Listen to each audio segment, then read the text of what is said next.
হে everyone, আসসালামু আলাইকুম। আশা করি আপনারা সবাই ভালো আছেন। যে যেখান থেকে আমার ভিডিওটা দেখবেন, শেয়ার করে সবাইকে দেখার সুযোগ করে দেবেন, কারণ আমরা আজ ভালো নাই। গত 72 ঘন্টার বৃষ্টিপাতে আমাদের গ্রামের চিত্র, পুকুরের চিত্র, ক্যামেরা পিছন দিয়ে যা দেখতেছেন সব কিন্তু পুকুর এক একটা। আর এখানে কিন্তু মানুষের সমস্ত অর্থ, শ্রম, স্বপ্ন সব কিছুই বিনিয়োগ করা। মানুষ কিন্তু একটা আশা নিয়ে, প্রত্যেকটা মানুষের একটা আশা থাকে, একটা স্বপ্ন থাকে যে আমি এগুলা করে এটা করব, ওটা করব। সো বৃষ্টিপাত তো কারোর হাতে নাই, মহান আল্লাহ রব্বুল আলামিন দিছে, তাই হয়েছে। সবাই দোয়া করবেন যাতে এই ভয়ঙ্কর বিপদ থেকে মহান আল্লাহ রব্বুল আলামিন আমাদের রক্ষা করে, কারণ আল্লাহ মারলে কেউ ঠেকাইতে পারবে না, আর তিনি যদি বাঁচাই কেউ মারতে পারবে না।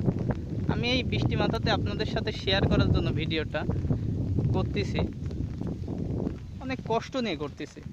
দেখছেন আমাদের বিলটা কিন্তু অনেক বড়, আর এখানে কিন্তু সব ছোট বড় অনেক ঘের আছে।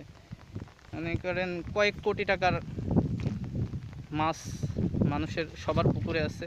আর আমার পুকুরে তো, আমাদের পুকুরে তো আমি যাইতেই পারছি না। গত 2 দিন যাবৎ পুকুরে অবস্থান করেছি, আমাদের মতন চেষ্টা করছি নেট টেট দিয়ে ঠেকানোর। এখন ওইটার ভিতরেই যদি আল্লাহ রক্ষা করে তাহলে থাকবে, না হলে থাকবে না। তো আপনারা সবাই দোয়া করবেন, আমাদের প্রতি দোয়া রাখবেন। এই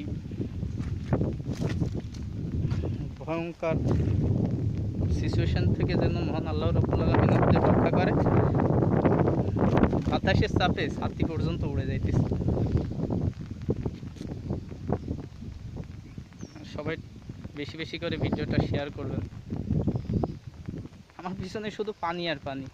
আমার ক্যামেরাতে কেমন বোঝা যাইতেছে জানি না, কিন্তু বৃষ্টি পড়তেছে তো আপনাদের ভালো করে দেখাইতে পারছি না। দেখছেন সব মনে হচ্ছে নদী হয়ে গেছে, বিল নদীতে রূপ নিয়েছে।